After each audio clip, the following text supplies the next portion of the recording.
A few days ago, a friend and I were chatting about Bible verses that people often take out of context.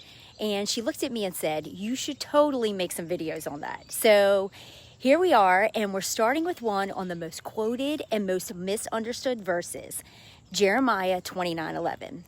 And it says, "For I know the plans I have for you, declares the Lord, plans to prosper you and not to harm you, plans to give you a hope and a future."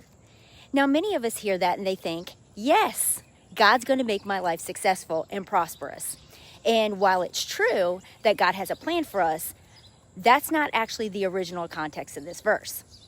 When Jeremiah wrote this, he was addressing the Israelites who had just been exiled to Babylon by King Nebuchadnezzar. They weren't celebrating victory, they were living as captives because of their disobedience to God. Some false prophets and fortune tellers were telling them, "Oh, don't worry, you'll be delivered any day now." But that's not what God told Jeremiah. He says that's not true. In fact, he tells them, you'll be here for 70 years.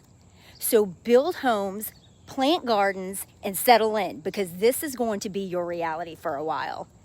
And it's in that context, after warning them it will be decades before their deliverance, that Jeremiah shares verse 11. What God was actually speaking through Jeremiah was this: after 70 years, I will fulfill my promises to you. I'll bring you back. When you pray, I'll listen. When you seek me, you'll find me. I will restore you and your possessions. So what does that mean for us today? Jeremiah 29:11 isn't a quick fix promise. It's a reminder that God is faithful even in the long seasons of waiting. His plans are bigger than our timelines, and sometimes he works in ways that we don't understand right away.